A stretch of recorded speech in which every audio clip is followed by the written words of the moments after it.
Bismillahirrahmanirrahim. Alhamdulillahirabbil alamin. Wassalatu wassalamu ala asyrafil anbiya'i wal mursalin Muhammadin wa ala alihi wa sahbihi ajma'in, amma ba'd. Para akhwat, para ummahat dan para muslimah yang semoga dirahmati dan disayangi oleh Allah Jalla Jalaluh.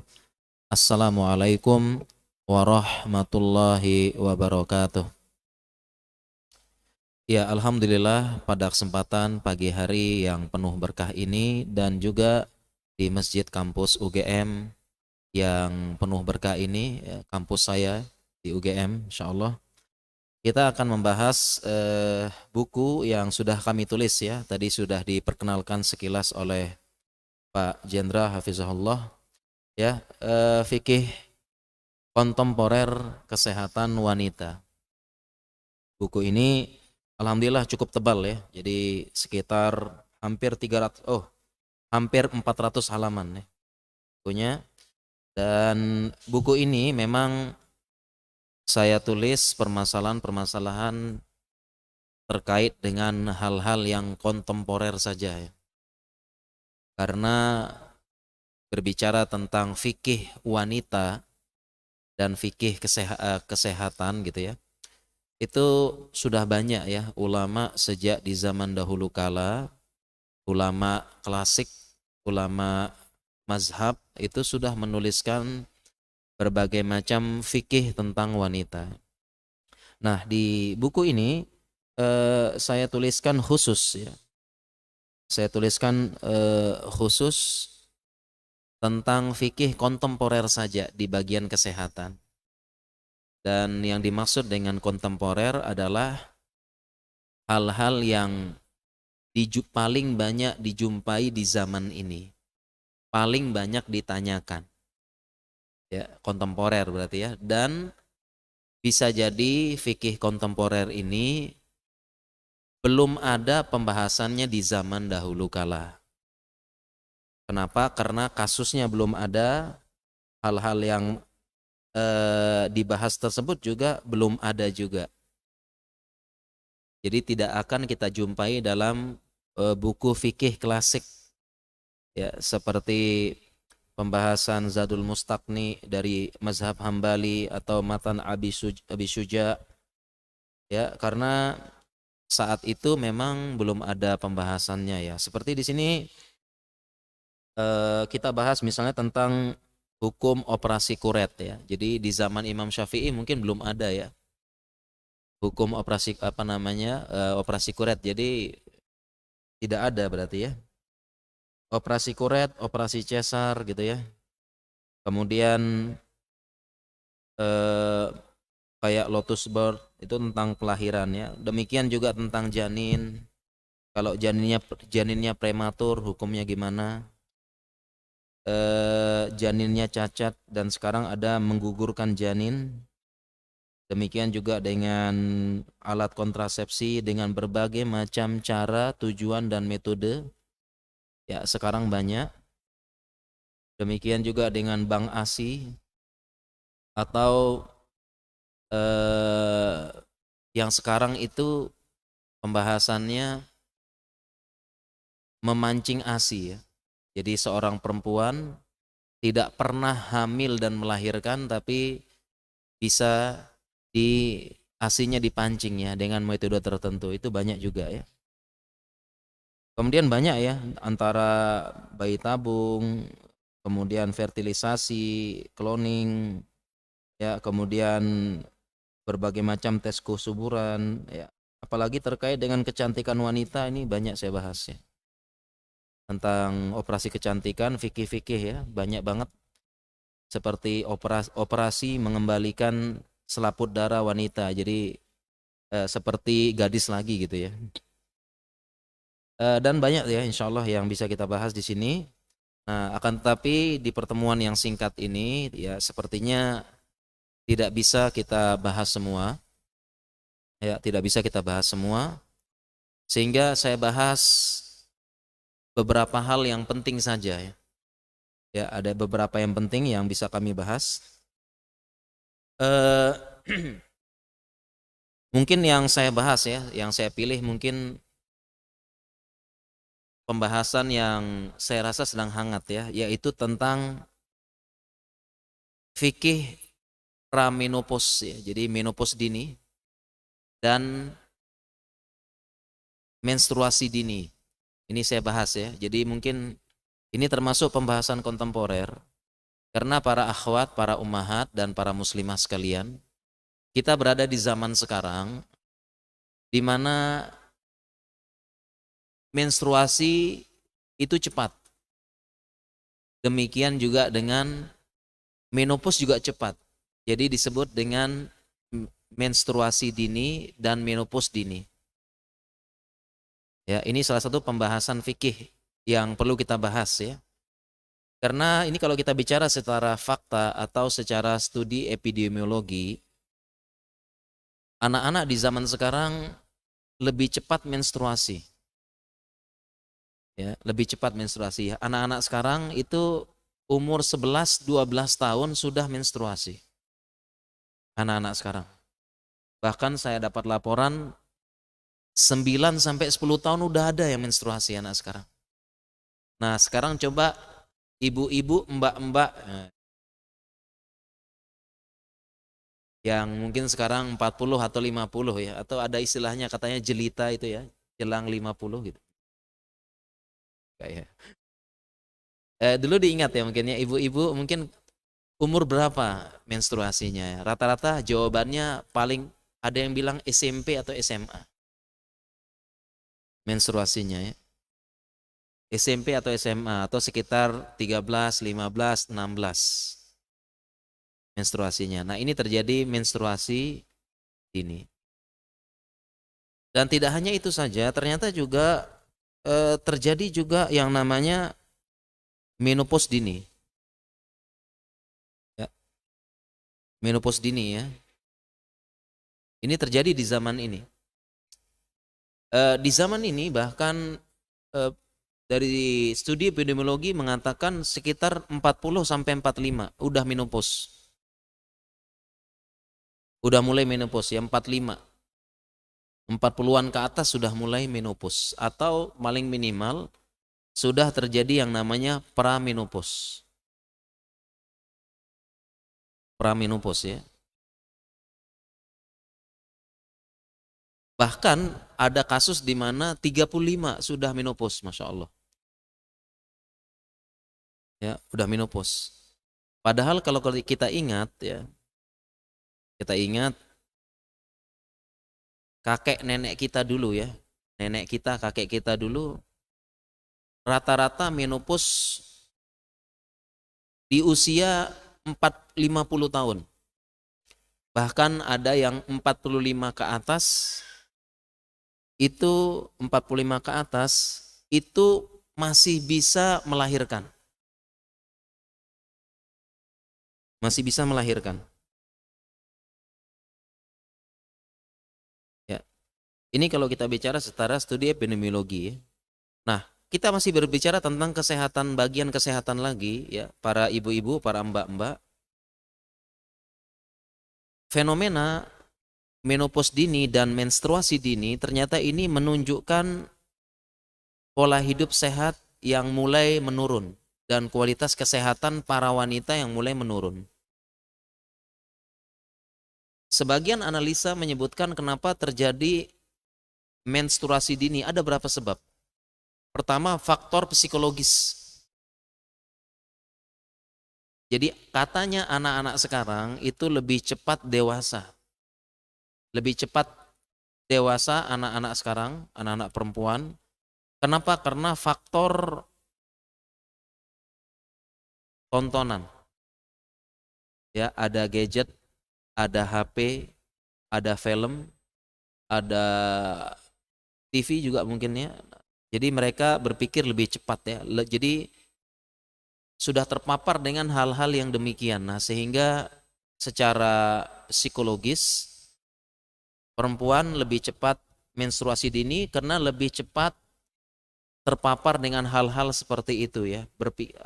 Hal-hal yang seperti dewasa ya, berhubung apa namanya hubungan laki-laki perempuan ya, hal-hal yang mendukung ke arah pematangan seksual sekunder dan sebagainya. Jadi lebih cepat dewasa. Ini secara psikologis. Anak-anak perempuan lebih cepat terpapar, jadi lebih cepat hormon-hormon seksualnya itu lebih cepat keluar dan akhirnya lebih cepat menstruasi. Ini kalau kita berbicara secara dari psikologis, dan kalau kita lihat dari sisi psikologis dari fisiknya, salah satu analisa menyebabkan karena faktor makanan. Ya, faktor makanan di mana di zaman ini memang makanannya itu makanan yang tinggi kalori, rendah gizi. Ya, salah satu penyebab tinggi kalori adalah tinggi gula dan tinggi lemak. Yang kedua hal ini, gula dan lemak itu saling berpacu dan berpadu dalam menghasilkan hormon. Karena bahan dasar hormon adalah lemak. Bahan dasar hormon lemak. Makanya tidak kaget ya, ada sebagian anak kecil, mohon maaf kegemukan, dia cepat dapat haid. Anak kecil perempuan kegemukan, dia lebih cepat dapat haid. Karena faktor makanan. Jadi lengkap ya. Ditambah lagi memang faktor gerak, faktor aktivitas. Ya, kalau anak-anak dulu kan main di luar, lari-larian. Anak-anak sekarang di rumah. Pegang HP, pegang gadget di rumah. Semua ini mendukung terjadinya menstruasi dini. Terjadi menstruasi dini, umur sekian udah mens. Dan dampaknya adalah sama juga. Begitu menstruasi dini, ya ini berpotensi menjadi menopause dini. Ibaratnya dimajukan gitu ya. Nanti kita ceritakan tentang bagaimana terjadinya menopause, patofisiologinya secara kedokteran. Jadi mau nggak mau faktor yang mempercepat menopause dini, padahal dua hal ini nggak baik. Jadi perempuan jangan sampai menopause dini. 40 udah menopause. Ya, karena menopause itu berpengaruh terhadap psikologis dan fisik. Ya. Banyak faktornya ya, seperti itu. Jadi kita bicara dulu secara secara kesehatan. Tadi itu gambarannya ya. Gambarannya. Makanya ini sih kita sampaikan, mudah-mudahan pertama anak-anak kita ini setidaknya jangan sampai menstruasi dini banget lah ya. Artinya 9 tahun, 10 tahun udah menstruasi. Jangan sampai, dan kemudian ibu-ibunya, mbak-mbaknya, ya kita doakan mudah-mudahan jangan sampai menopause dini. Karena sangat berpengaruh terhadap fisik dan psikis. Ya, menopause dini ini ya. Ya, nanti kita bahas juga sebab bagaimana caranya. Oke, itu tadi secara kedokteran, dan sekarang kita melihat secara syariat. Terkait dengan menopause ada beberapa ayat. Terkait dengan menopause ada beberapa ayat yang menjelaskan tentang menopause dan penjelasan ulama. Tentang menopause Allah berfirman, "Wallahi ya'isna minal mahidhi min nisaikum", dan wanita yang sudah tidak haid lagi. Ya'isna, ya'is itu bahasa Arabnya ya'isa, ya'as. Itu sudah putus asa ya, putus. Berarti ya'isna minal mahid, sudah putus dari haid. Sudah tidak haid lagi. Ya, itu disebutkan dalam Al-Qur'an.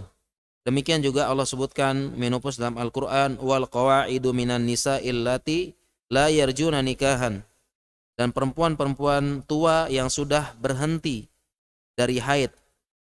Ya, dan sudah tidak ingin nikah lagi gitu ya. Makanya disebutkan dalam Al-Qur'an ada kaitannya antara haid dengan sudah tidak ingin nikah.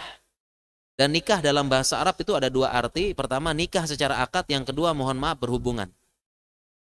Ya, jadi Al-Quran pun menyebutkan hubungan antara menopause dengan berhubungan badan, kualitas ya. Karena secara umum menopause berarti kemampuannya berkurang. Dan ini juga salah satu faktor stresor perempuan. Makanya tadi kita sampaikan jangan sampai perempuan itu menopause dini. Jangan sampai. Ada usaha, ada cara mencegahnya. Kita lanjutkan, ini masih ngomong secara syariat dulu. Kemudian penjelasan ulama tentang menopause. Ya, tadi ayat dan ulama juga menjelaskan tentang menopause. Ya, secara fikih ya disebut dengan sinul ya's. Jadi bahasa fikihnya menopause sinul ya's. Sin tahun, yas itu putus. Dan hebatnya para ulama, ya, para ulama berbeda-beda pendapat berapa batasan perempuan disebut menopause. Ya, jadi para ulama sejak dulu kala udah bahas umur berapa sih perempuan itu menopause. Udah dibahas. Dan ternyata kalau kita lihat pembahasan ulama dulu, mungkin kita kaget sekarang dengan kehidupan modern sekarang. Ya, dengan kehidupan modern sekarang kita akan kaget penjelasan ulama kapan umur menopause zaman dulu. Ya, kita lihat, saya bacakan dalam kitab Kashfus Syaja berikut. Saya bacakan ya, penjelasan ulama orang-orang dulu tuh umurnya berapa aja menopause. Saya bacakan wa'lam anna sinal yas minal mahid isnata wasituna sanatan. Ketahuilah bahwasanya umur haid adalah 62 tahun. Tuh. 62 tahun Hijriah. Ya. Komariatan takribiyatan ya. 62 tahun Hijriah secara perkiraan. Berarti kalau 62 Hijriah secara Masehi berarti sekitar 58. Berarti hebat ya perempuan-perempuan dulu ya. Menopausnya umurnya berapa? 58 tahun. 58. Kita lanjutkan. Wahwa al-mu'tamad, ini pendapat yang menjadi patokan katanya. Wakila situna wakila khomsuna. Hadha bi'tibaril ghalib. Ada yang bilang usia menopause 60 tahun. Ada yang bilang usia menopause 50 tahun. Oh berarti ini hebat-hebat ya orang zaman dulu ya. Menopausnya 60. Menopausnya 50. Di zaman kita ini berapa? 45. Ya. 45 Masya Allah. Bahkan dalam kitab Mausu'ah Fiqhiyah Al-Kuwaitiyah, kita kaget lagi kalau baca. Batas minimal menopause 50. Batas maksimal 70. Hebat sekali ini. Berarti ulama dahulu itu pernah ketemu ada orang yang menopausnya 70. Wah, luar biasa nih. Sampai jadi batas maksimal. Jadi kalau sudah 70 tahun ke atas, kalau masih keluar darah tetap sudah menopause katanya. Ya. Jadi jauh ya, jangankan dengan ulama-ulama dulu yang bilangnya 60. Dengan kakek nenek kita saja ya, kakek nenek kita tuh menopausnya itu sekitar 50-an. Nenek kita. Makanya 45, 46, 47 ada yang hamil. Anaknya 8, 10, 12. Nenek saya anaknya 10. Saudari nenek saya 12. Insya Allah ya. Itu menopausnya pasti 50 ke atas itu. Sekarang 45. Mengapa demikian? Nah, kita kembali lagi ke pembahasan kedokteran nih. Nah, kita bolak-balik ya.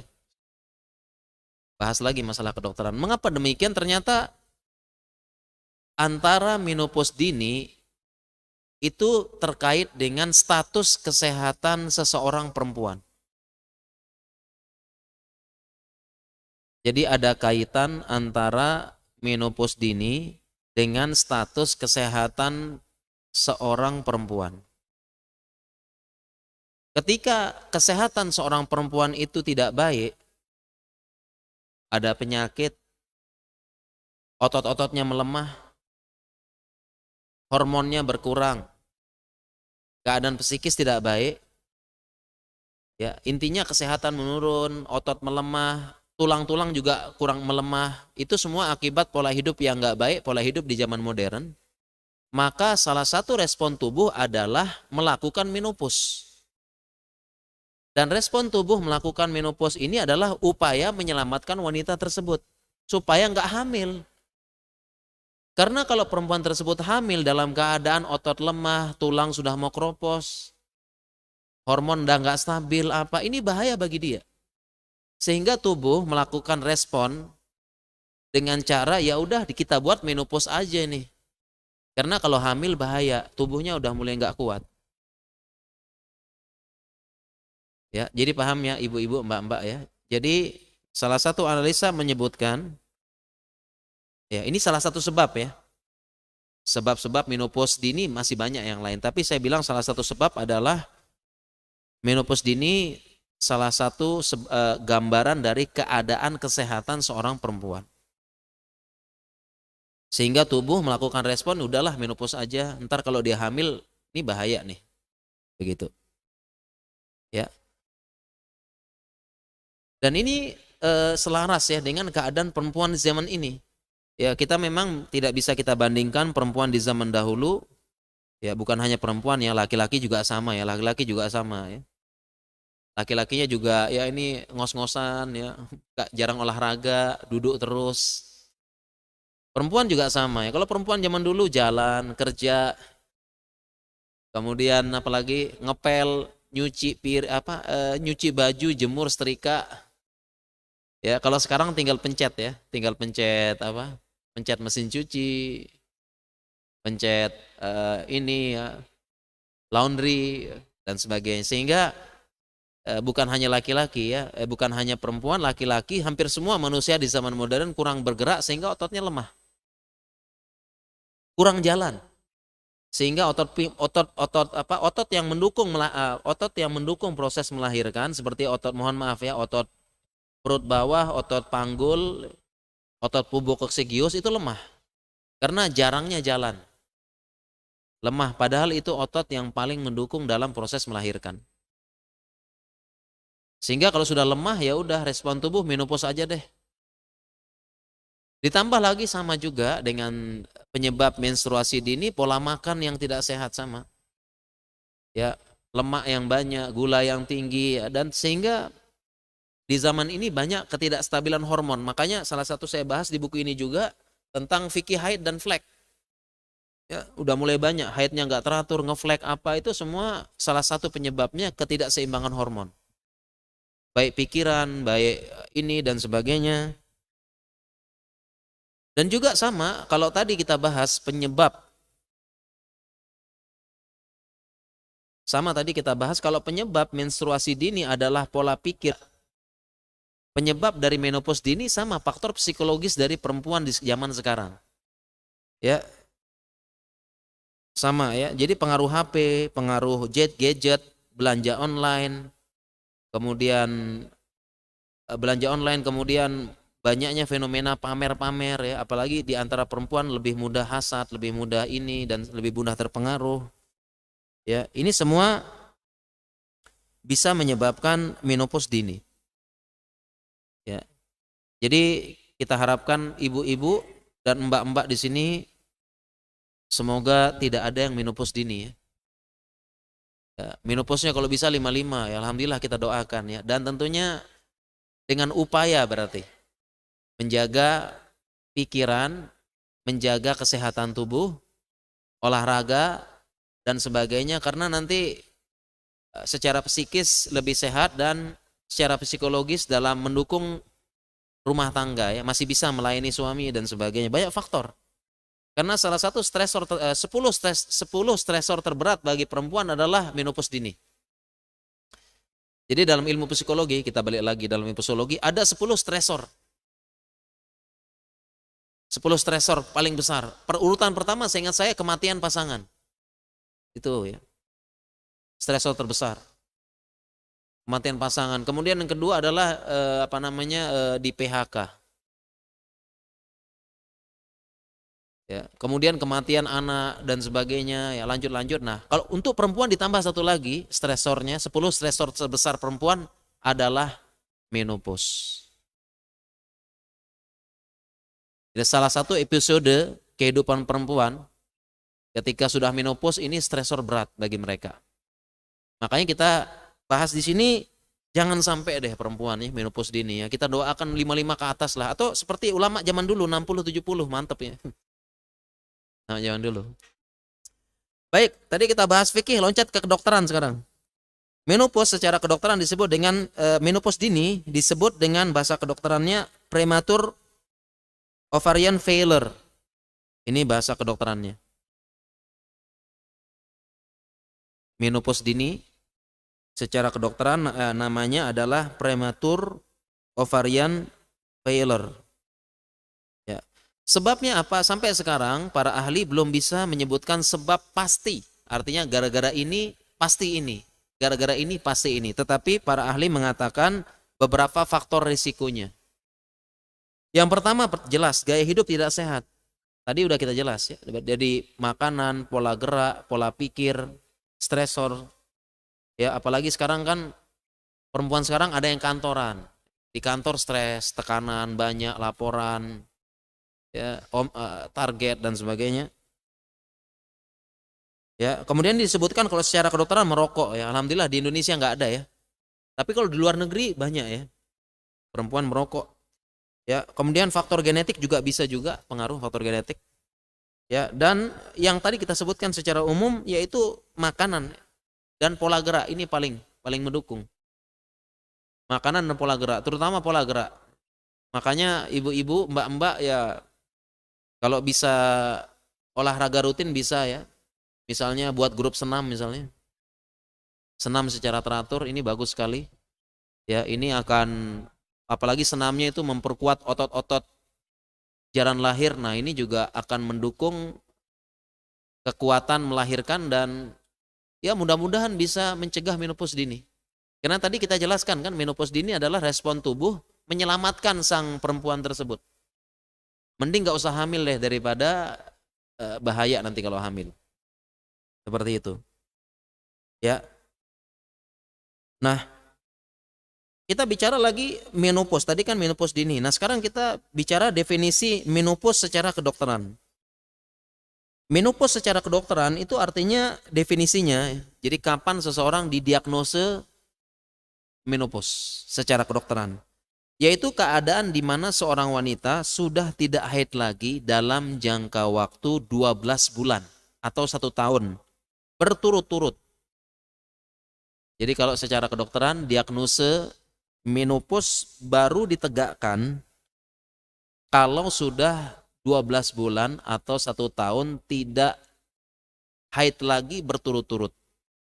Ini baru tegak, ini menopause. Kalau misalnya tidak haid, kemudian 6 bulan haid, ya ini belum. Artinya haidnya itu 6 bulan sekali, ini belum menopause.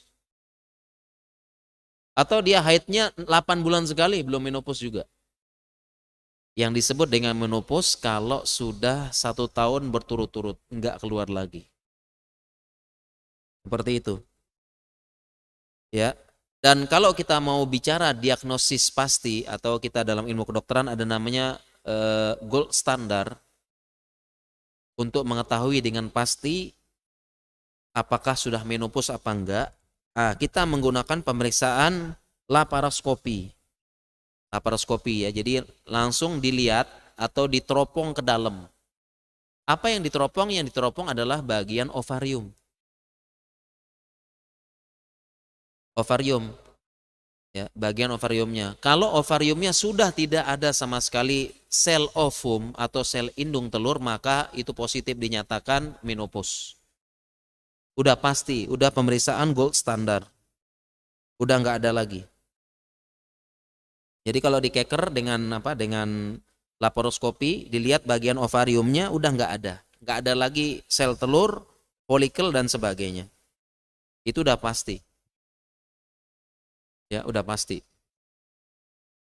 Karena perempuan itu begitu dia mulai menstruasi, di telurnya, di ovariumnya itu sudah ada cikal bakal sel telur. Seingat saya jumlahnya 140 sekian ribu. Dan itu akan keluar setiap mens 1, 2, 3 keluar pelan-pelan, akhirnya lama-lama habis. Nah, lalu bagaimana kalau diteropong dengan laparoskopi ternyata masih ada sel telurnya? 1, 2, 3, maka ini masih belum bisa dibilangkan menopause Lalu sel telurnya masih bisa dilepaskan dengan bantuan terapi hormon estrogen dan terapi penunjang. Seperti itu. Terapi penunjang. Oke. Ya. Dan menopause ini makanya kita sangat ini ya, sangat kita berikan edukasi ya, ibaratnya jangan sampai perempuan itu menopause dini ya. Kenapa? Karena gejala menopause itu tidak menyenangkan. Gejala awalnya tidak menyenangkan ya, dan bisa dalam tanda kutip itu mengganggu psikologi dari perempuan. Beberapa gejala dari menopause, pertama dia akan merasakan hot flush. Hot flush adalah tiba-tiba tubuh merasa panas terutama di bagian dada. Kemudian kekeringan farji, sering berkeringat malam, moodnya berubah, rambut rontok, mulai berat badan bertambah dan sebagainya. Ya. Jadi jangan sampai terjadi menopause dini ya, pramenopause seperti itu. Ya. Kalau memang ada tanda-tanda ini, segera periksakan ke dokter, nanti bisa dicegah. Jadi itu adalah tahap pramenopause atau perimenopause, dan ini bisa dicegah supaya nggak menopause beneran. Jadi segera ke dokter, nanti ada terapinya, ada pendukungnya, ada terapi hormon kalau perlu, bahkan ya ada pengaturan pola hidup sehat. Jadi supaya tidak menopause seperti itu. Baik ya, oke kita lanjut. Ya. Masya Allah, ini sudah 40 menit berarti ya. Kita lanjut atau tanya jawab ya? Bagusnya yang mana nih ya? Menopause saja belum selesai dibahas nih, masih ada menopause bisa lepas jilbab apa enggak? Perempuan menopause boleh salaman dengan non mahram apa enggak? Ya, ini ada masih pembahasan. Ya. Nah, kalau pembahasan fikih kedokterannya, apakah wanita menopause minum pil hormon kemudian keluar darah, apakah darah haid apa enggak? Ya, ini ada pembahasannya nih. Nah, ada pembahasan kedokterannya masih banyak, tetapi tadi Pak Jendra bilang konsep kita nih perbanyak tanya jawab nih. Udah 40 menit ya. Ya, saya sih menawarkan aja ya, kalau tanya jawab, kita lanjut tanya jawab. Kalau materi, selanjutin materinya nih. Menopause saja belum selesai nih ya. Apalagi satu buku ya.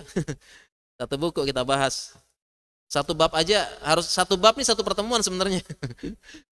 Ya, satu judul satu pertemuan ya tentang ini gitu ya. Oke ya, kita tunggu dulu ya informasinya gimana nih. Iya.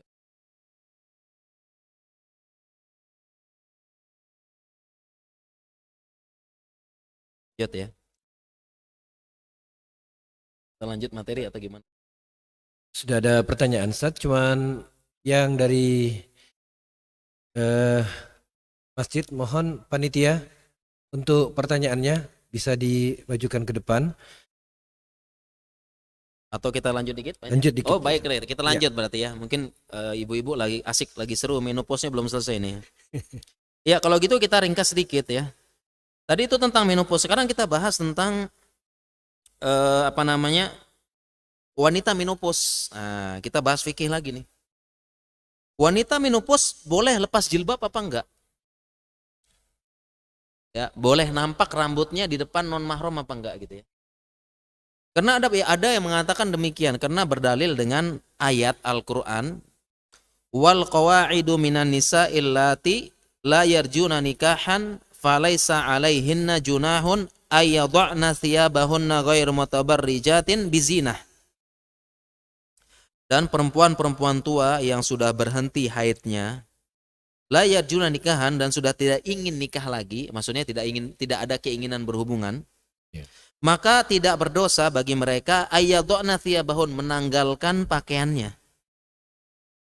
Ghairu mutabarrijatin bizinah, dengan tidak bermaksud menampakkan perhiasan. Surat Nur ayat 60. Nah, ini ada pendapat kayak gini. Jadi menopause dia boleh buka jilbabnya, nampak rambut asalkan nggak berhias. Ghairu mutabarrijat. Ya, boleh apa enggak? Nah, jawabannya pendapat terkuat tetap tidak boleh.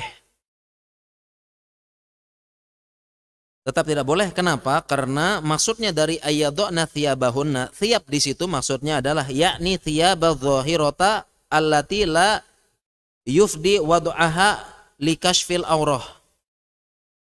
Maksudnya adalah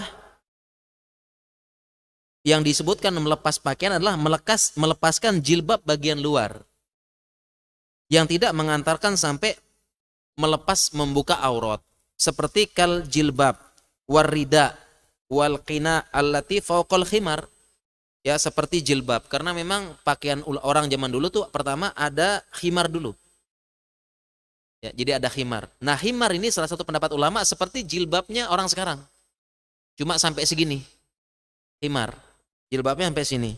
Nah, nanti khimar ini ditutup lagi sama jilbab yang dia sampai dada atau sampai paha. Nah, yang boleh dilepas tuh itunya, jilbabnya itu. Sedangkan khimarnya seperti jilbab praktis zaman sekarang itu masih kepake.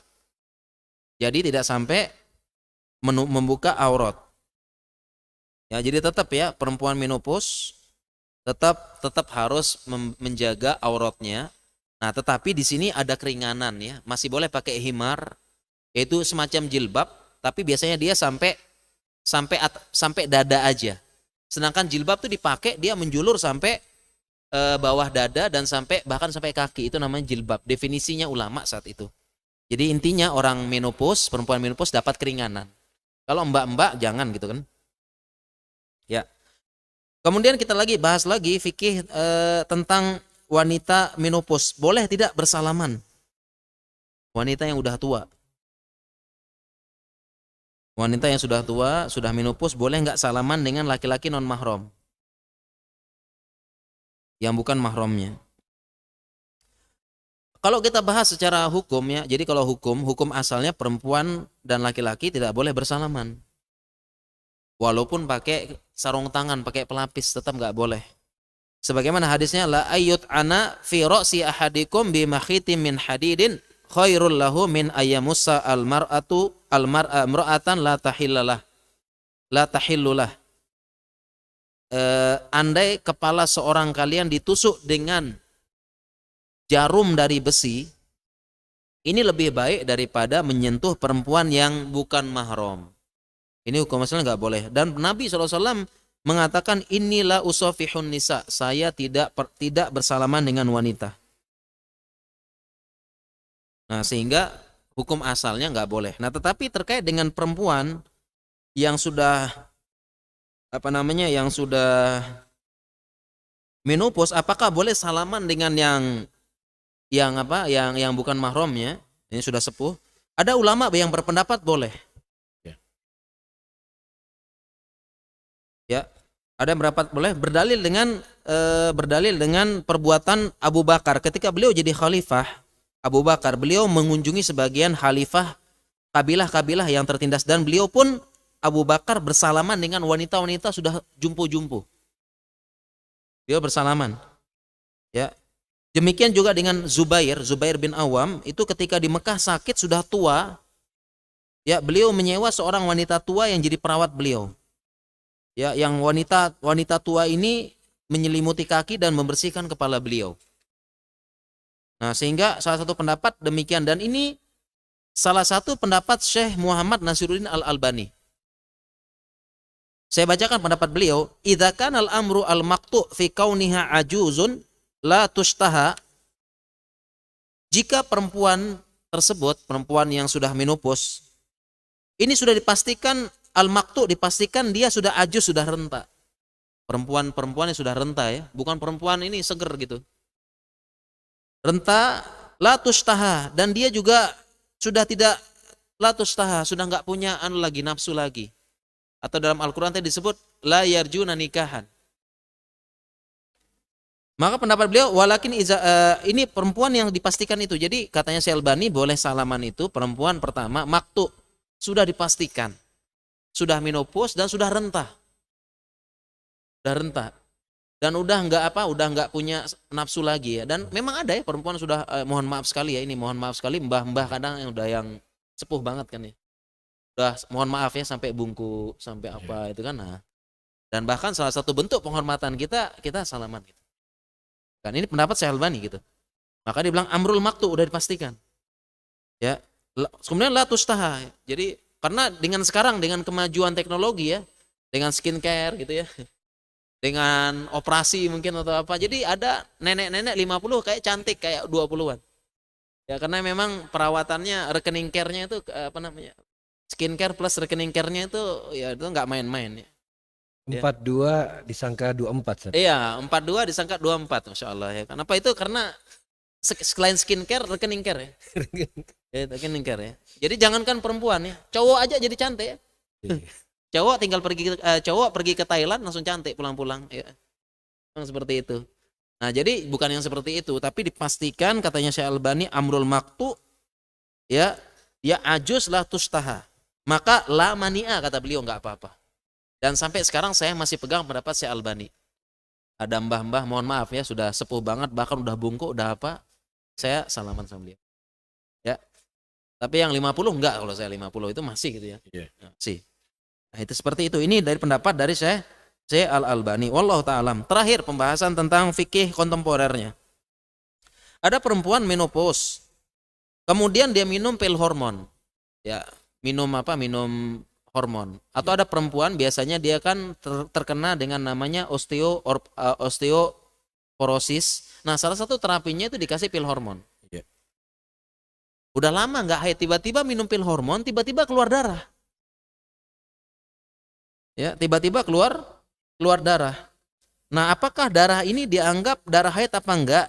Nah, jawabannya adalah kalau dia minum pil hormon maka pertama kalau penjelasan dari Ibnu Syekhul Islam Taimiyah, kita lihat ciri darahnya. Tetap kita lihat ciri darahnya. Kalau memang ciri darahnya ciri darah haid, dan pasti haid ya, artinya hitam, menggumpal, bau amis dan sebagainya, maka katanya Syekhul Islam Ibnu Taimiyah itu haid. Meskipun pernah terputus lama. Kenapa? Karena memang darahnya darah haid, yo gimana lagi gitu. Darah haid. Itu katanya Syekhul Islam Ibnu Taimiyah, karena beliau mengatakan la hada li sini tahidu fihil mar'ah. Tidak ada batasan haidnya perempuan. Bal lau qaddara annaha ba'da sitina wa sab'ina ra'ad dam al-ma'rufa minar rahim lakana haidon, katanya Ibnu Syekhul Islam Ibnu Taimiyah. Bahkan katanya seandainya usianya 60, 70 kemudian melihat darah keluar, dam ma'ruf, darah yang keluar dan darah itu adalah darah haid, cirinya pasti darah haid, lakana haidon, maka itu haid. Nah. Jadi sudah menopause lama, tiba-tiba keluar darah gitu. Walaupun berhenti lama. Dan pasti darah itu darah haid. Enggak ada kemungkinan lain, udah yakin dah ini gitu. Udah haid katanya Ibnu Taimiyah. Bahkan dibilang nih laukana ba'da sitin wa sab'in, walaupun sudah 60 70 gitu ya. Ini pembahasan.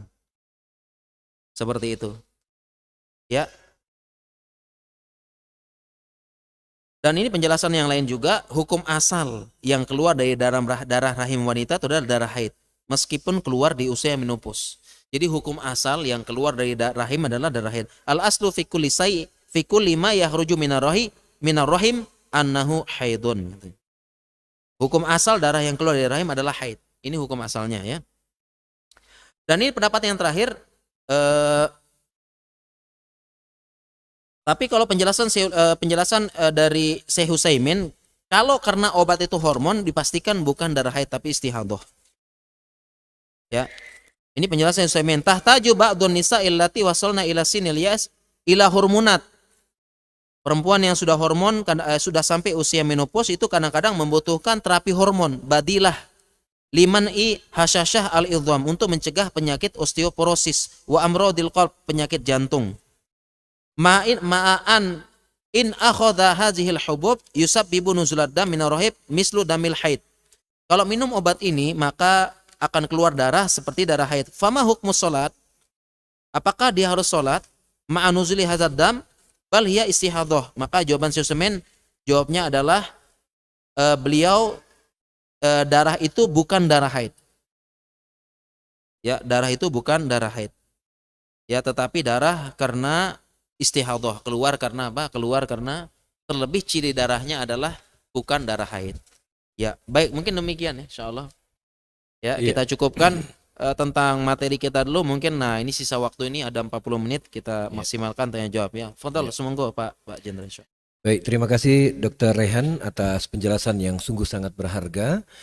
Ini pertanyaan banyak, cuman ini betul-betul konsultasi, nulisnya panjang sekali ya, kayak nulis surat ya. Kami minta singkat-singkat aja. Siap. Kita bacakan stat yang pertama. Bismillahirrahmanirrahim. Assalamualaikum warahmatullahi wabarakatuh. Semoga Ustadz dan panitia pengajian Muslimah Jogja selalu mendapatkan perlindungan oleh Allah Subhanahu wa taala dan kaum muslimin tentunya. Amin. Izin bertanya Ustadz. Ustadz, Dok, apakah ada makanan atau suplemen untuk menunda menopause dini? Mohon penjelasannya, Dok. Iya, baik ya. Jadi sepertinya ini setelah dijelaskan menopause banyak yang pengen mencegah ya. Iya. Iya ya, dan selalu kita doakan ya mudah-mudahan yang di sini jangan menopause ya.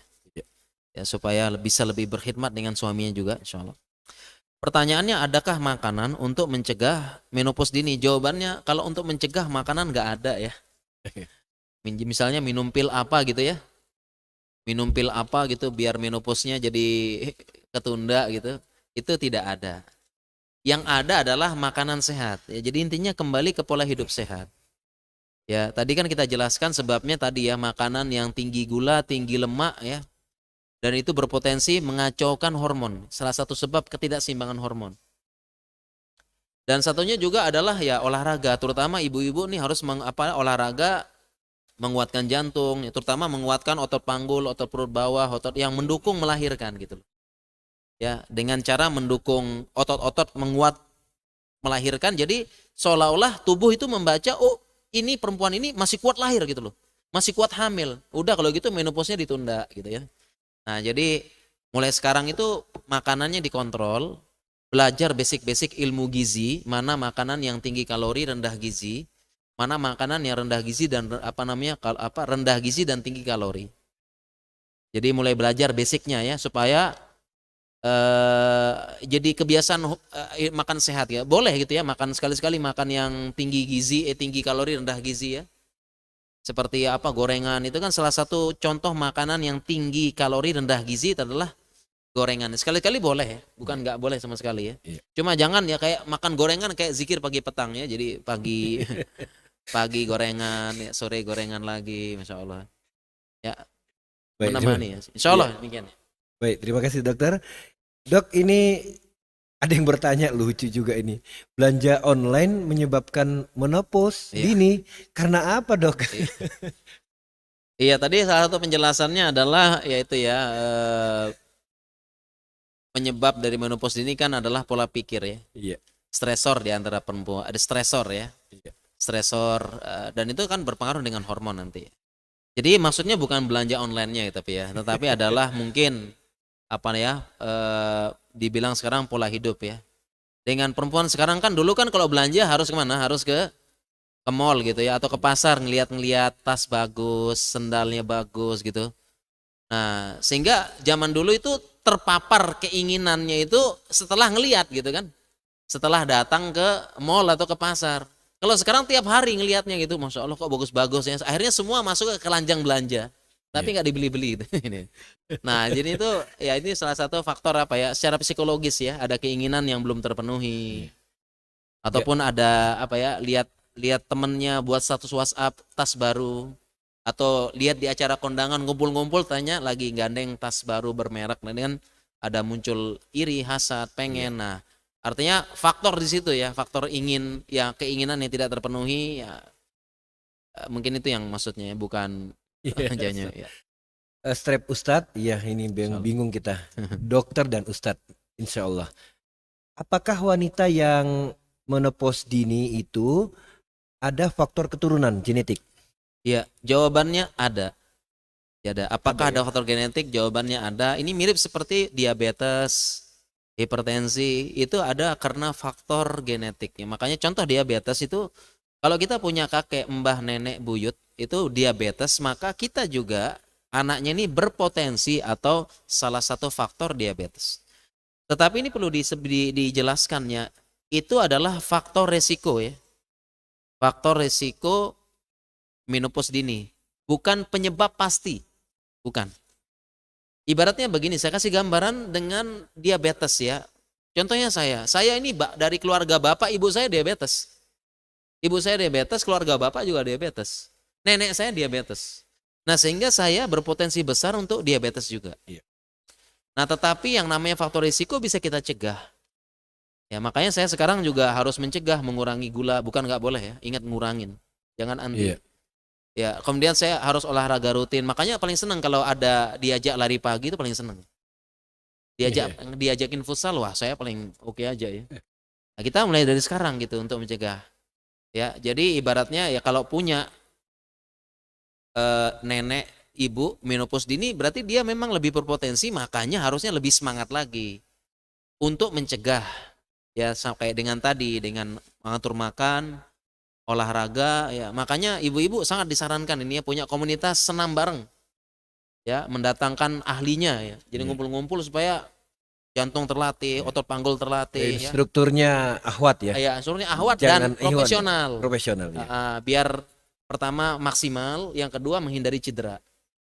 Jadi memang kita kan menghormati ahli ilmu ya. Iya. Ya, langsung sama yang punya ilmu gitu loh. Jangan sama-sama nggak tahu, sama-sama ngajar. Gerakannya nanti malah cedera, nggak efektif gitu ya. Nah, sehingga ibu-ibu kuat nih ototnya apanya. Jadi intinya tubuh baca, oh masih kuat hamil ya nih. Udah nanti aja menopausnya kan gitu. Iya. Iya. Demikian insyaallah. Iya, terima kasih dokter. Kita lanjutkan. Bismillahirrahmanirrahim. Semoga Ustadz dan keluarga selalu dalam 1 tahun belakangan haid sudah tidak teratur. Kadang-kadang 2 atau 3 bulan baru haid. Pertanyaannya, jika didapati flek coklat beberapa hari, apakah ini dianggap sebagai haid? Jika tidak, bagaimana dengan sholatnya dok? Apakah tetap sholat atau seperti apa? Mohon penjelasan dari dokter. Iya, baik umur sudah 49 ya. 49 ya. 49. Ya, baik kalau 49 di zaman ini berarti memang sudah dekat dengan menopause. Tapi kalau ceritanya tadi 3 bulan masih menopause, belum tegak diagnosis menopause secara kedokteran. Berarti belum secara kedokteran belum menopause. Iya. Karena secara kedokteran menopause adalah 12 bulan atau 1 tahun tidak haid sama sekali. Berhenti total ya? Berhenti total. Berarti ini termasuk yang sehat, Masya Allah. Iya. Udah langka di zaman ini 49, 50, 49, 50 masih haid. iya. Ini udah langka. Karena tadi studi epidemiologi sekarang tuh 45, 46 sudah. Iya. Udah mulai menopause. Ini berarti alhamdulillah ya sehat mungkin gaya hidupnya ya. Cuma pertanyaannya berarti kalau dia ngeflek gitu ya. Iya. Nah, ini masuk ke pembahasan fikih namanya sufrah wal kudroh. Ini berarti bahasa fikihnya flek adalah sufrah wal kudroh. Kekuningan dan kekeruhan. Nah, kalau masih keluar flek-flek seperti itu, maka ini pembahasannya agak panjang tapi saya ringkas. Ini paling ringkas ya. Kalau flek sufrah wal kudroh itu keluar di masa haidnya biasa, itu dianggap bukan haid. Tapi kalau keluar di masa haid itu sering terjadi, maka itu dianggap haid. Nah, kalau ini misalnya ya, dia kan sudah bilang nih, haidnya kan keluar berapa? 2-3 bulan. Iya. Tiba-tiba 1 bulan ngeflek, berarti kan ini keluar di luar kebiasaannya. Berarti flek ini yang 1 bulan ini bukan haid berarti. Oh iya. Karena keluar di luar masa kebiasaannya. Iya. Ya, masih paham ya ibu yang tanya ya. Jadi kan ini kan haidnya 3 bulan anggap ya. 3 bulan haid, 3 bulan haid. Nah, kemudian ini 1 bulannya ini ngeflek, berarti kan keluar di masa biasa haidnya. Berarti ini tidak dianggap haid. Masih sholat. Dok, kita lanjutkan dok. Pertanyaan itu berkaitan, ini termasuk istri saya seperti itu dok. Kemudian umur sudah 50. Iya.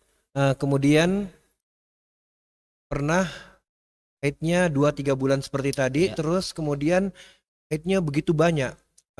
Terus ada terakhir gumpalan-gumpalan. Nah, kata dokter SPOG mengatakan bahwa ini mungkin kehamilan spontan. Iya. Gitu. Mohon penjelasannya, Dok. Iya, baik ya. Itu bisa jadi juga ya. Bisa jadi juga misalnya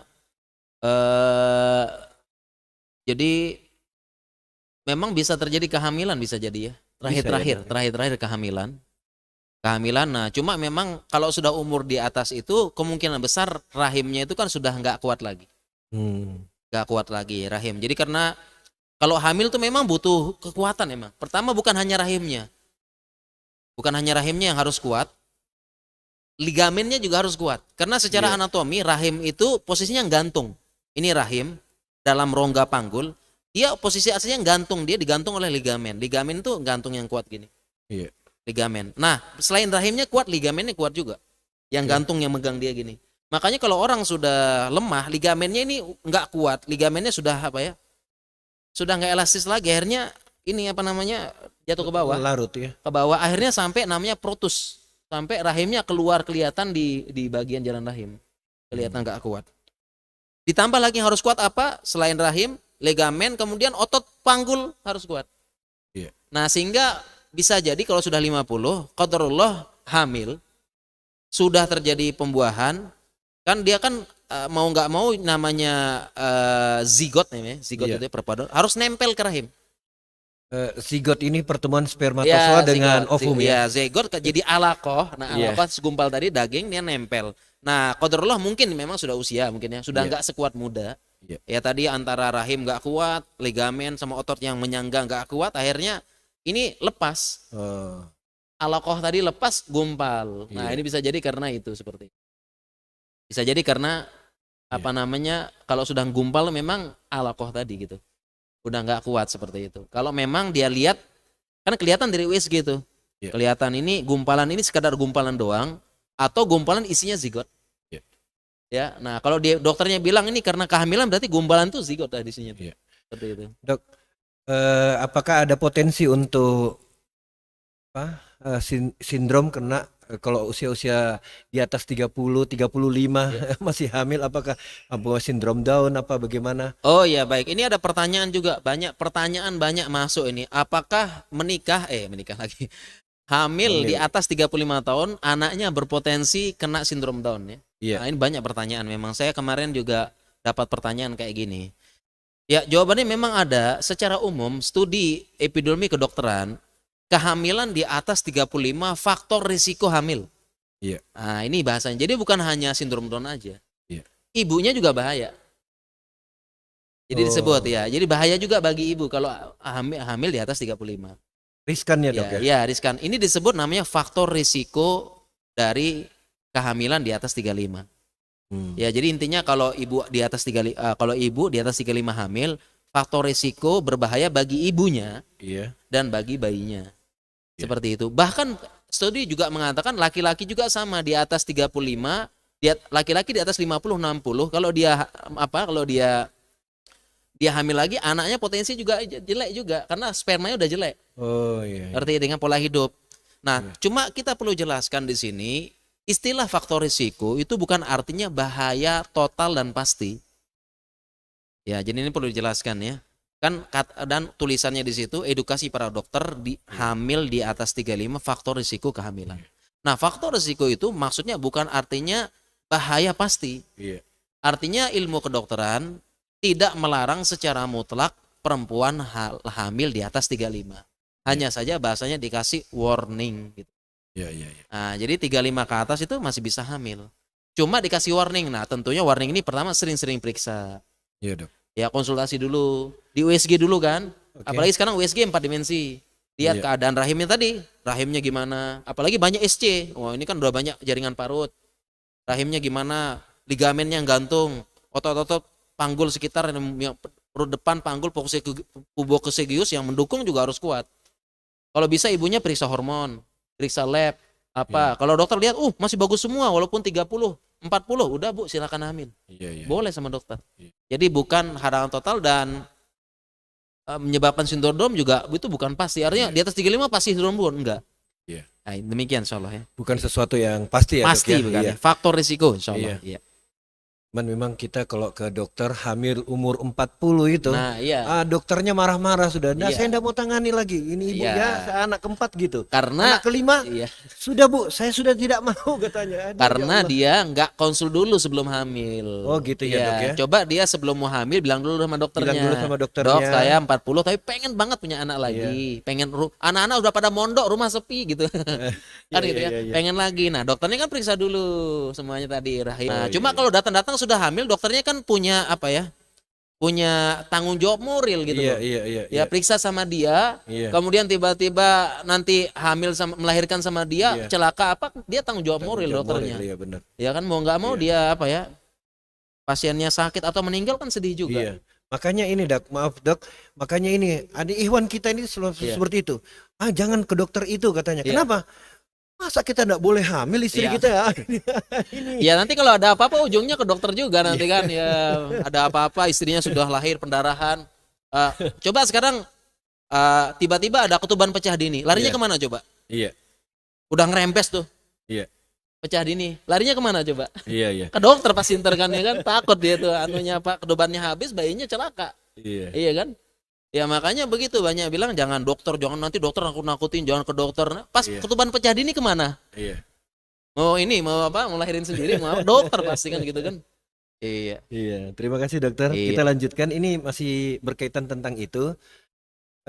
Dok, ini masalah kontrasepsi berkaitan dengan itu. Umur sudah di atas 40. Apakah disarankan dia steril? Anak sudah ada, ya enggak? Artinya di atas 40, apakah ini diperbolehkan steril? Karena ketakutan itu tadi dok. Ketakutan nanti kurang sehat nah bayinya nanti. Mohon penjelasan dari dokter. Iya, baik ya. Steril ya, kalau bahasa kedokteran namanya tubektomi. Tubektomi. Atau udah ada bahasa Indonesianya MOW, metode operasi wanita. Iya.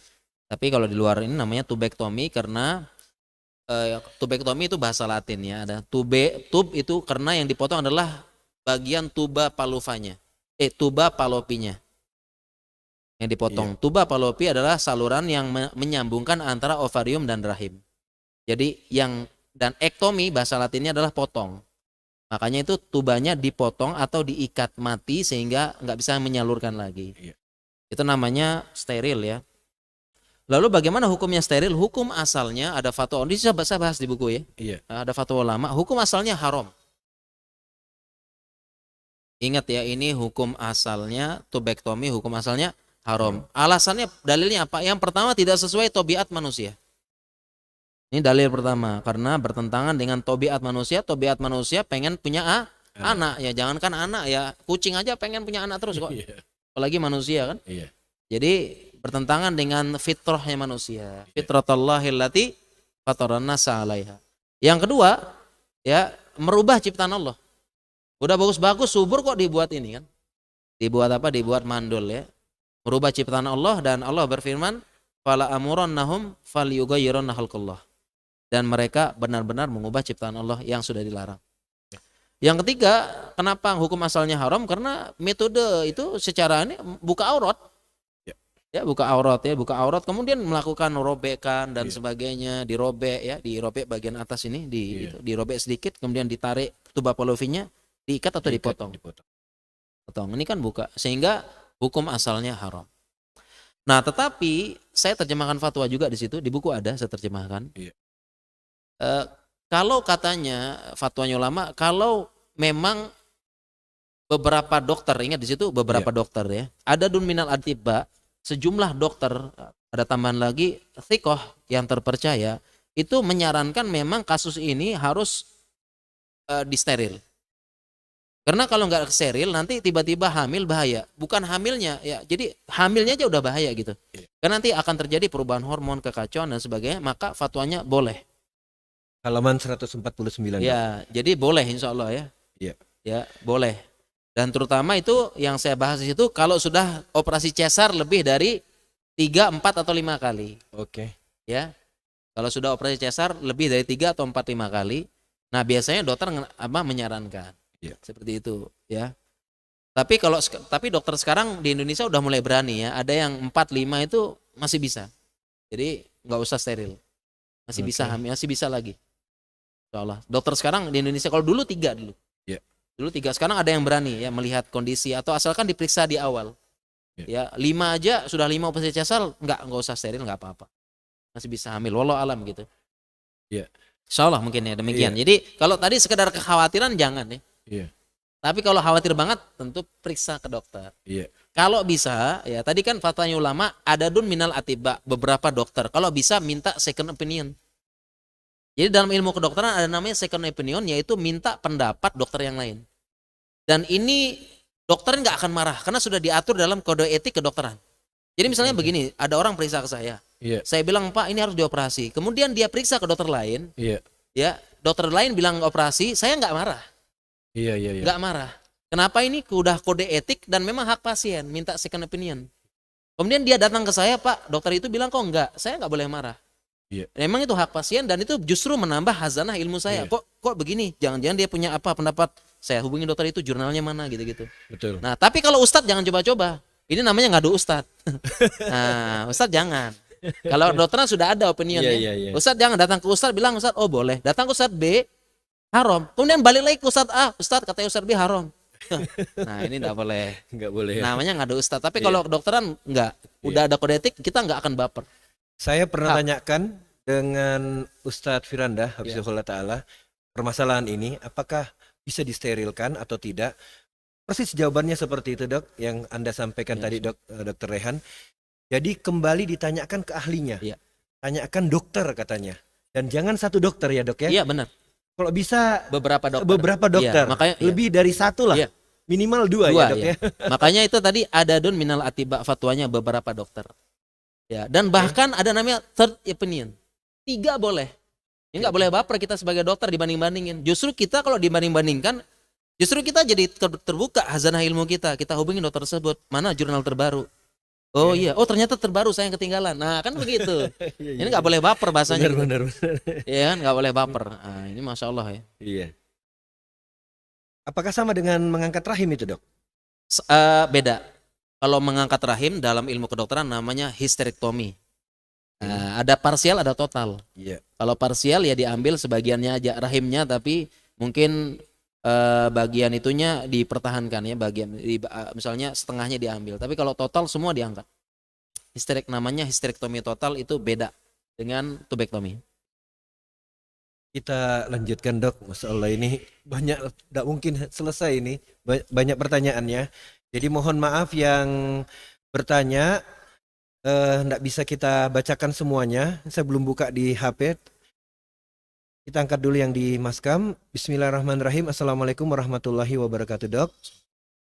Dok, saya punya anak gadis. Umurnya 11 tahun. Sudah haid. Ya. Dan haidnya tidak teratur. Setelah kami periksa ternyata ada kista dan miom ya. Dengan ukuran 2 cm. Pertanyaannya, apakah bisa hilang dengan herbal, Ustadz? Apa harus ada tindakan medis? Mohon penjelasan dari Dr. Rehan. Ya baik ya. Ada anak gitu ya.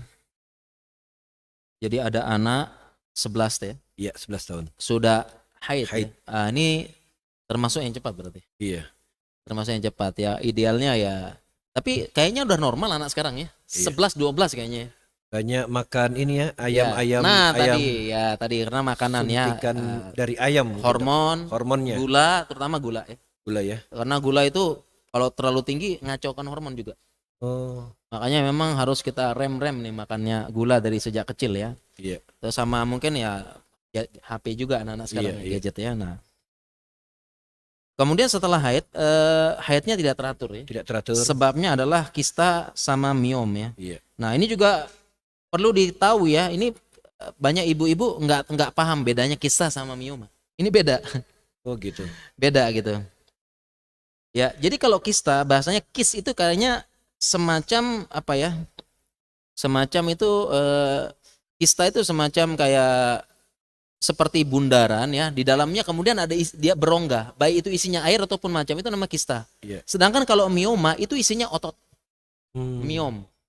Iya. Itu istilahnya, jadi dalamnya isinya padat dan ada gabungan otot. Benjolan gitu. Ya, benjolan otot padat. Tapi Iya. kalau kista itu cenderung berongga, ada isi air di apa dan sebagainya. Ini beda, dua hal yang beda gitu. Oke. Dua hal yang beda. Nah, yang membedakan kalau hamil. Kalau hamil mioma bisa lebih besar. Hmm, Ketika hamil mioma itu justru dia ikut membesar karena dia bagian dari otot oke. rahim. Nah, jadi ikut membesar. Iya. Makanya pada keadaan tertentu ketika operasi cesar, Iya. saya pernah ikut. Ya, memang pas hamil itu pas sebelum hamil miomanya segini. Ketika hamil Masya rahim Allah. besar, mioma besar juga. Iya, iya, iya. Karena mioma itu isinya otot Iya. rahim membesar. Jadi ketika operasi cesar, angkat bayi sekaligus angkat miom hampir 1 kilo. Oke, Masya Nah, Allah. gitu. Itu bedanya miom sama. Sedangkan kista itu beneran, Iya. tapi isinya cairan atau itu. Nah, kalau hamil ada potensi kista hilang Oke. karena dia bukan otot. Hmm.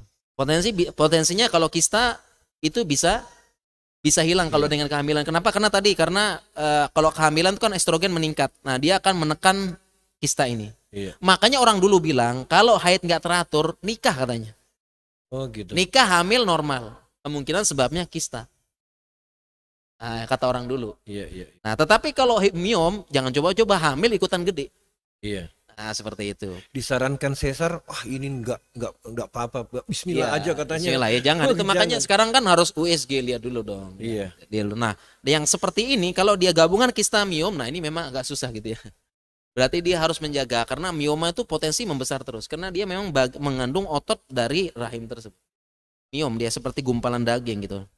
Dan memang adanya dia nyelip-nyelip di dinding rahim. Itu miom. Kalau kista tuh mungkin bisa jadi kista di ovarium, kista di mana gitu kan. Seperti itu. Nah, caranya berarti kalau yang seperti ini ya. Nah, dan dua-duanya ini menyebabkan ketidakpapan haid nggak teratur. Karena yang namanya haid itu kan terjadi gelombang secara sempurna apa ya? Siklusnya Siklus hormon. hormon. Iya kan? Nah, ketika sebelum haid estrogen, progesteron naik untuk memelihara dinding rahim. Nah, kemudian ketika dia haid tiba-tiba terjadi penurunan mendadak sehingga sudah tidak ada lagi yang menjaga ketebalan rahim ini sehingga terjadi peluruhan dinding rahim. Peluruhannya itulah disebut dengan darah haid. Nah, kalau dia kacau naik turunnya gimana tuh? Haid juga kacau gitu kan? Nah, sehingga kalau seperti ini caranya gimana ya? Kita lihat dulu miomnya gimana. Kalau miomnya masih kecil tuh masih ada beberapa terapi untuk ngilangin. Demikian juga kista. Nah, kalau seperti ini masalahnya complicated ya. Jadi saya butuh data-data laboratorium dan sebagainya. Nah, mungkin lebih lanjutnya ke dokter aja ya, periksa lengkap ya. Iya, iya. Ini penjelasan awal gitu ya. Seperti itu insya Allah. Iya. Dok, terima kasih dok. Ini masih berkaitan juga. Bismillahirrahmanirrahim. Ustadz, izin bertanya, bagaimana memperlancar haid yang terkena PCOS? Ya. Selain menggunakan obat.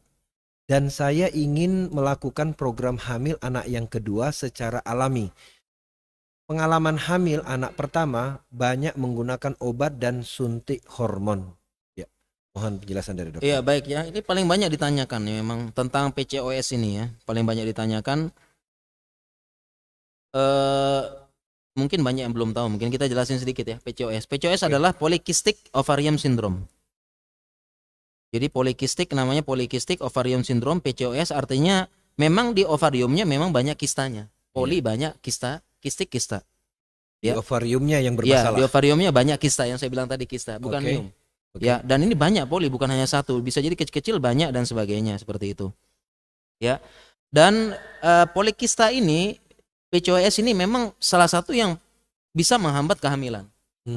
Ya, karena polikista ini dia berkebalikan dengan sistem hormonnya perempuan. Kalau perempuan kan estrogen, progesteron. Tapi polikista ini memacu munculnya hormon androgen. Ya, hormon androgen ya. Hormon androgen yang akibat muncul dari polikista tersebut gitu. Ya, polikista. Ya. Nah, salah satu penyebabnya memang yang diduga adalah memang pertama genetik, yang kedua terkait dengan hormon insulin. Ya. Kelebihan hormon insulin yang lagi-lagi kaitannya sama gula begitu kan? Sama gula. Nah, jadi memang gejalanya adalah polikista ini paling khas gangguan menstruasi. Karena tadi harusnya estrogen progesteronnya dia teratur, tiba-tiba ada kista yang bisa memicu hormon androgen yang bekerja berkebalikan begitu. Ya, sehingga terapi utamanya mau nggak mau memang ya suntik hormon gitu, supaya dia menyeimbangkan ya. Dan salah satu terapinya adalah tadi membantu memperbaiki pola hidup, olahraga dan diet rendah kalori. Dan memang ya kalau sudah kena polikista ini memang nasihatnya bersabar. Ini ujian. Ini termasuk penyakit yang disembuhkannya agak berat gitu. Iya. Ya, jadi memang mau nggak mau kalau nggak mau sering terapi hormon ya memang perbaiki pola hidup. Terutama tadi olahraga ya, senam. Kemudian tadi diet rendah kalori tinggi gizi. Seperti itu. Ya. Dan memang ya kontrol rutin supaya bisa kelihatan polikistanya itu ada apa enggak gitu. Meminimalkan kista muncul dan mudah-mudahan lama-lama hilang ya dan akhirnya teratur gitu. Nggak tergantung dengan suntik hormon terus. Mungkin demikian, Sob. Baik, terima kasih dok. Wah ini saya dimarah-marahin yang WhatsApp ini harus dibacakan semuanya. Oh, Mohon masyaallah. maaf ya, ini nggak bisa ini waktunya kita terbatas sekali. Mudah-mudahan di kesempatan lain. Ya. Tapi kita angkat gimana ini ya? Ini aja dulu, nggak apa-apa ini. Assalamualaikum, guru saya minta nasihatnya. Mau tanya bagaimana kalau kita menjelang usia menopause dini. Sedang kita Ya. yang dimaksud dengan menopause dini itu dan karena kami datang haid pertama umur 10 tahun. Mohon penjelasan dari dokter. Iya, baik ya tadi kita jelaskan ya menopause dini artinya memang terjadi berhenti haid ya. Dan itu salah satu respon tubuh menyelamatkan tubuh bahwasanya tubuh ini jangan hamil lagi gitu. Iya. Karena udah nggak kuat tubuhnya ini. Seperti itu. Ya. Lalu bagaimana kita tahu ada tanda-tandanya namanya pramenopause atau perimenopause. Kalau perempuan sekarang ya, studi epidemiologinya 45 udah mulai gitu ya. Berarti pramenopause-nya atau perimenopause-nya 40-an. Nah, gejala pramenopause tadi itu gejalanya tadi pertama ada hot flush ya. Jadi rasa panas sekitar dada. Terus kemudian mohon maaf ya, farji mulai kering. Iya. Mulai kering ya. Yang kedua kemudian apa namanya perubahan pola tidur. Jadi malam sering keringetan. Kemudian perubahan mood. Kurang maksud maaf dok, perubahan tidur tadi apa? Katanya ada yang mengatakan bahwa semakin tua dia semakin sedikit tidurnya, Iya, semakin susah tidur. tapi dia ini apa namanya sering kebangun tapi keringetan. Oh gitu. Ya, jadi bangunnya bukan bangun enak, bangunnya keringetan gitu. Iya, iya. Keringetan. Terus juga rambut rontok. Ya, Oke. karena secara umum kalau kita jelaskan lagi tadi saya nggak jelaskan karena waktunya singkat ya. Patofisiologi dari menopause adalah hormon estrogen yang dia juga menurun pelan-pelan. Oke. Sedangkan pada perempuan hormon estrogen itu berperan besar dalam menjaga ciri-ciri seksualitas sekunder. Iya. Makanya rambut rontok, Iya. gitu kan. Kemudian juga apa namanya ciri-ciri yang tadi mulai kendur gitu.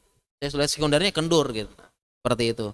Nah, makanya kalau memang muncul tanda-tanda pramenopause ini atau perimenopause ini, nah segera berbenah, periksa ke dokter, Iya. perbaiki pola hidup. Harapannya menopause-nya makin panjang. Jadi kita taunya dari gejala tadi ya. Iya. Gejala ya, insya Allah. Baik, terima kasih dokter. Kita bacakan kembali. Ini agak panjang. Bismillahirrahmanirrahim. Saya seorang terapis holistik. Ya. Rata-rata klien kami atau pasien kami yang menopause dini karena metabolisme yang kurang baik. Selain itu banyak klien kami atau pasien kami yang mengalami flek wajah. Pertanyaannya dokter, apakah Flek di flek di wajah? wajah? Oh. Iya. Apakah flek wajah masuk dikategorikan penyakit metabolisme? Itu pertanyaannya. Ya. Kemudian kita lanjut aja ya dok. Bagaimana hukumnya jika kondisi darurat ini ada pasien yang mau minta diobati gitu, tapi laki-laki ya, apakah dia bersama mahramnya juga sama istrinya? Apakah ini kita bisa untuk mengobati pasien laki-laki tersebut? Dan yang bertanya ini ada, nanti silakan menghubungi panitia, ada nomor teleponnya kalau mau berhubungan, ini bukan promosi holistik ya, Iya, iya. karena dia sampaikan bahwa silahkan kalau mau berobat sama saya nanti gratis ya, Masya Allah. khususan bagi bagi pengajian Muslimah Jogja. Masya Allah. Silahkan Alhamdulillah. dokter, kami Iya, baik persilakan. ya. Eh kalau tadi itu laki-laki yang yang berobat Yang gitu mau ya? berobat, Oh ya, iya, saya jawab yang itu dulu ya. iya, Jadi kalau selama ini kita mengenal namanya menopause, perempuan yang udah menopause ya. iya, Memang ada istilah namanya andropause. iya, Andropause itu laki-laki yang menopause. iya, Nah, ini menjadi apa? Dan tapi istilah ini masih menjadi apa? Masih menjadi perdebatan, ini masih apa ya bahasanya ya. Ada yang setuju, ada yang nggak setuju. Ada yang bilang laki-laki nggak pernah namanya menopause, karena Iya. laki-laki produksi terus. oke, Ya, produksi terus. Laki-laki mau 60, 70 selama keluar itu adalah sel sperma sehat jadi. Laki-laki maupun 60, 70 terlepas dari tadi bilangnya kualitasnya berkurang Iya. atau bisa menyebabkan anaknya cacat, tapi kan jadi artinya ini. Iya. Nah, sehingga tidak tapi artinya sampai umur 70, 60 masih bisa apa produksi dan masih bisa jadi anak gitu loh. iya, iya, Ah, jadi sebagian mengatakan namanya menopause laki-laki atau istilahnya andropause itu tidak ada. Ya, tidak ada. Tapi sebagian mengatakan tengah-tengah. Andropause itu maksudnya bukan apa ya, bukan menopause total kayak perempuan, tetapi penurunan aja. libidonya Ya, mungkin yang pertama agak libido, kurang. kemudian kualitas sperma, jumlahnya juga Iya. ya, atau dia jadi nama istilah dokternya oligosperma jadi kurang. Iya. Ya, ataupun dia memang ada tapi cacat. Ya, kayak Oke. teratosperma, dia cacat banget. Kalau bagus kan kalau secara anatomi kan dia seperti seperti meriam kan. Iya, Ah, dia cacat kepalanya nggak cepat, ada, iya. ekornya nggak ada. Iya, Ya, atau kepalanya malah robek sebelah, Iya. disebut dengan sperma gitu kan. Seperti menyebabkan itu. non disjunction ya. Gitu seperti itu. Jadi Gagal kalau saya berpisah. pendapat yang itu andropause itu nggak sampai seperti perempuan menopause. Iya. Tapi dia hanya penurunan. Ya, jadi kalau mau diobati ya silahkan, sama pola hidup juga ya, laki-laki juga sama, olahraga lagi, jantungnya otot-otot kuat lagi, otot-otot apa namanya tulangnya kuat begitu. Jadi silahkan. Kemudian yang pertama tadi, apakah karena tadi benar pernyataannya menopause ini karena kelainan metabolisme? Iya, metabolisme itu lengkap kan, mulai dari hormon, dari metabolisme lemak, metabolisme ini dan sebagainya. Jadi memang ya diperbaiki, dan cara memperbaiki metabolisme adalah dengan tadi pola hidup ya. Insyaallah kita jelasin insyaallah. Ya, Dok, ini mohon dijawab singkat. Waktu kita sudah ya sudah habis. 2 menit lagi. Iya, 2 Habis ya? menit lagi. Bolehkah menghilangkan kantung mata dengan suntikan atau krim mata? Dengan suntikan, dengan Krim mata, krim pakai krim krim. mata, iya baik ya. Kalau dengan suntikan itu setahu saya sebaiknya dihindari, nggak boleh. Oh. Ya, karena kita punya kaedah dalam terkait dengan jarohah tajmiliyah, operasi kecantikan. Ada kaedahnya, makana li tajmili fahuwa haramun wa makana li i'adatil aib famubah. Ini kaedahnya. Iya. Kalau operasi tersebut tindakan invasif, tujuannya untuk kecantikan nggak boleh. Iya. Tapi kalau untuk mengembalikan cacat atau aib itu boleh. Ya, jadi misalnya contohnya dia tabrakan, muka hancur, dioperasi, dikembalikan lagi, boleh. Nah, tapi kalau nggak tabrakan, nggak apa, tiba-tiba nyerahin foto artis Korea, tolong kayak gini dong, nah ini nggak boleh. Iya. Nah, sehingga yang disuntik tadi termasuk invasi, Iya. tindakan invasif, Iya. ya, tindakan invasif. Jadi nggak boleh disedot, dia apa. Tapi kalau pakai krim itu bukan tindakan invasif, dia terjadi secara pelan-pelan. Ya, makanya sama juga seperti krim warna gitu ya. Iya. Supaya kulitnya lebih cerah, pakai krim. Fatwa ulama boleh saya bahas itu. Iya. Saya bahas kalau pakai krim.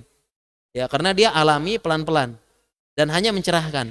Yang nggak boleh ya tadi suntik putih, menghancurkan sel melanin. Jadi sel pigmen penghasil hitamnya dihancurkan. Iya. Jadi nggak ada, itu nggak boleh. Jadi kita jelas insyaallah. Baik, terima kasih Dokter Rehan. Waktu kita sudah habis pas jam 10. Ya, insyaallah. Tapi mohon sedikit Dok untuk closing penutupan diberikan sedikit kepada ibu-ibu dan remaja putri Iya, baik sekalian. ya, bagi para muslimah sekalian insyaallah ya, tetap ngaji, tetap belajar ilmu ya insyaallah. Iya. Ini makanya ada kajian khusus muslimah, memang butuh ya.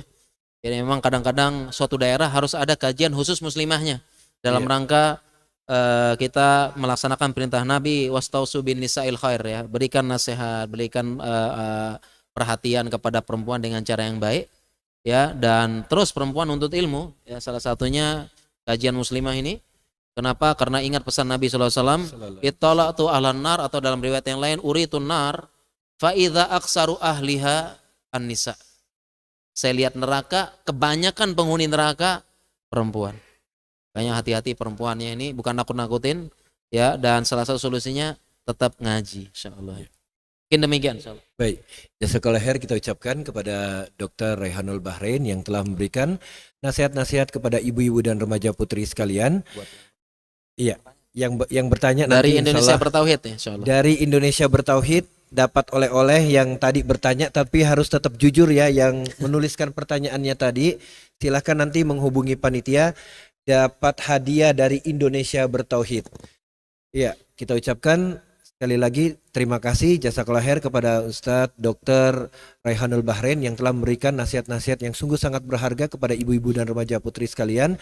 Semoga Allah Subhanahu wa taala selalu melindungi beliau beserta keluarga dan memberkahi umurnya dalam ketaatan dan tetap memberikan kesehatan bagi dokter dan kita semua yang hadir di Masjid Kampus UGM ini. Barakallahu fikum. Insyaallah kita bertemu lagi di lain kesempatan. Kita belum kita belum membahas tentang ini loh Dok, ini banyak sekali. Baru ini. Baru satu bab ya. Iya, ini insya Allah di pertemuan yang lain kita berharap. Sekarang dokter sudah ada di Lombok, mudah-mudahan di kesempatan lain kita bisa ini, Masya Allah ini buku ini. Dan mudahan bisa pindah ke Jogja lagi ya? Bisa pindah ke Jogja lagi, amin amin ya rabbal alamin ya. Kita kehilangan Dokter Raihan ini ya. Insya Allah bisa hadir di tengah-tengah kita lagi menjelaskan tentang fikih kesehatan wanita ya. Terima kasih banyak, kita akhiri dengan doa kifaratul majelis. Subhanakallahumma bihamdik, syada la ilaha illa anta, astaghfiruka wa atubu ilaik. Assalamualaikum warahmatullahi wabarakatuh.